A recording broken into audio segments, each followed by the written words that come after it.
So I'd now like to welcome Ian Patrick, who's going to share a reading with us from A Course in Miracles.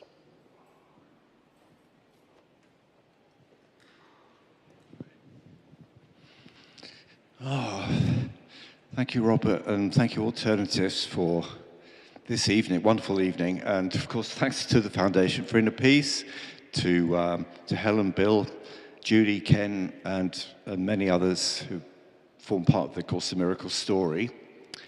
In the UK, I guess I form part of the Course in Miracles story. I discovered the Course, I think, late 1980s or early 90s, through a teacher called Chuck Spezzano, who I know has spoken at Alternatives many years ago. Richard might confirm that. And then it was dear Marianne who really inspired me to really get going with it, because I was very resistant. I didn't like the language. I didn't understand it. What's this about? But nevertheless, it felt important to me. So I was resistant and attracted at the same time. And then, and then the penny finally dropped through listening to Marianne's little gold cassette tapes that Robert mentioned earlier in the early 90s. So 1992 is when I really got it. I became an avid Course in Miracles student, and I worked with Marianne on her on these tapes, importing them to start with, and then actually manufacturing them in the UK. And then I think one or two people suggested to me, looking at some of the models in the US, the Course in Miracles newsletters, that I do one for the UK. And I thought, oh, no, I can't do that. I can't write. I don't know anything about publishing. I don't want to do that. And it sounds like a lot of work. And after about 3 people suggested that, and I said no. Robert said, why don't we do a Course in Miracles newsletter? He was the first person to use the word we. And at that point, I thought, oh, that felt like collaboration. And I said, yes, okay, I'll do it. And then he disappeared, very busy man. But I'd committed to do it. So I went ahead and published the first issue of this newsletter, which has since become this lovely, glossy, full-color magazine.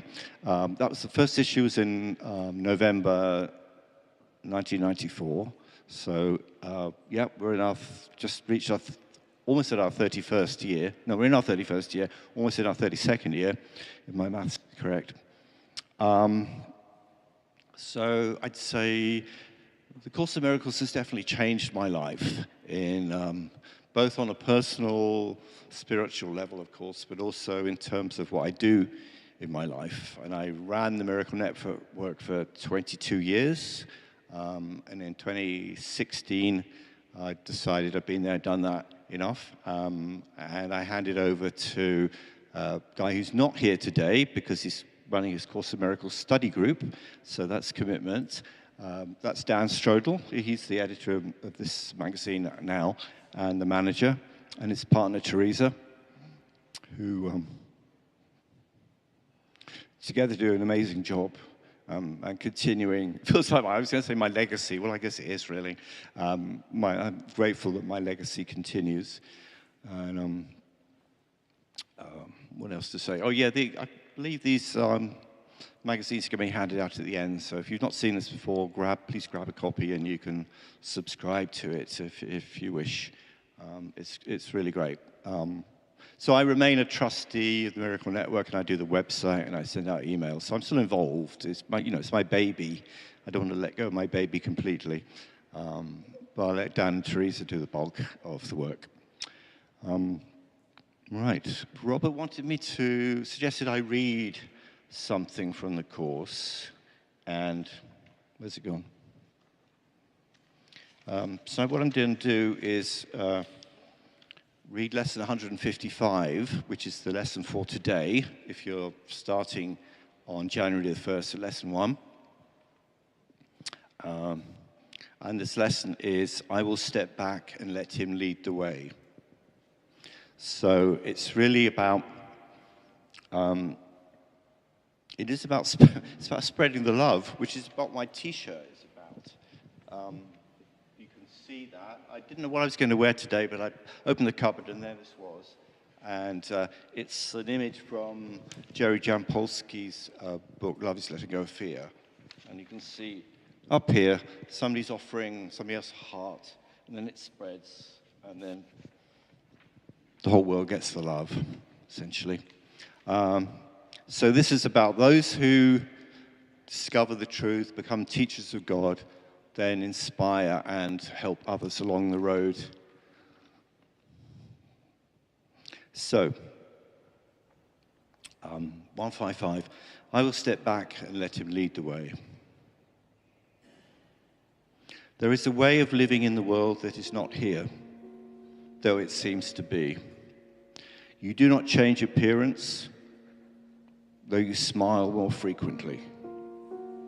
Your forehead is serene, your eyes are quiet, and the ones who walk the world as you do recognize their own.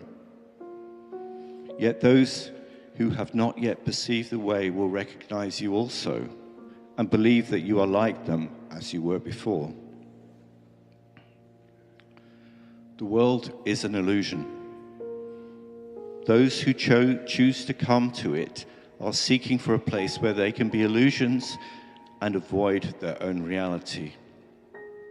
Yet when they find their own reality is even here, then they step back and let it lead the way.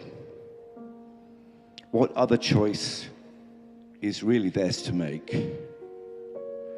To let illusions walk ahead of truth is madness, but to let illusions sink behind the truth and let the truth stand forth as what it is merely sanity. This is a simple choice we make today. The mad illusion will remain a while in evidence for those to look upon who choose to come and yet have not rejoiced to find they were mistaken in their choice. They cannot learn directly from the truth because they have denied that it is so. And so they need a teacher who perceives their madness, yet who still can look beyond illusion to the simple truth in them. If truth demanded they give up the world will appear to them as if it asked sacrifice of something that is real. Many have chosen to renounce the world while still believing its reality, and they have suffered from a sense of loss and have not been released accordingly. Others have chosen nothing but the world, and they have suffered from a sense of loss still deeper, which they did not understand.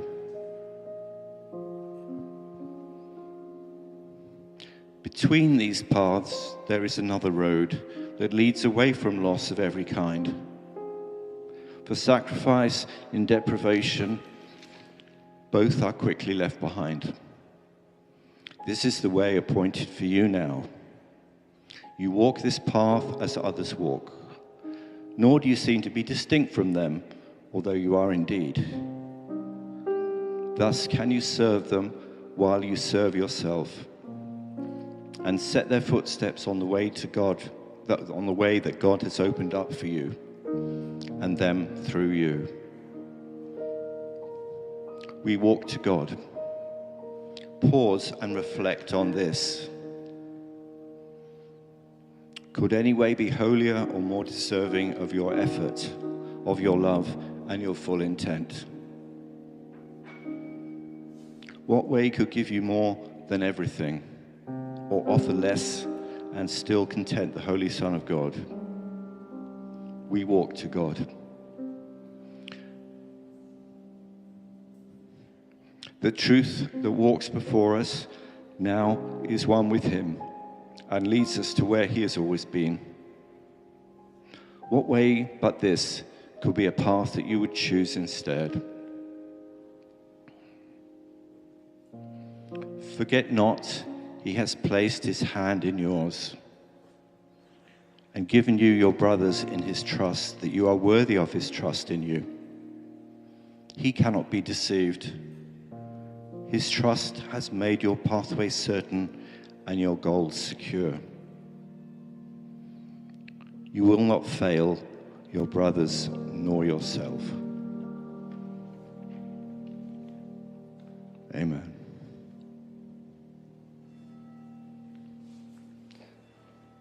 So thank you. I never thought I'd be this to warm up act for Marianne Williamson, but there you go, here I am. So I'll hand back to Robert now. Thank you.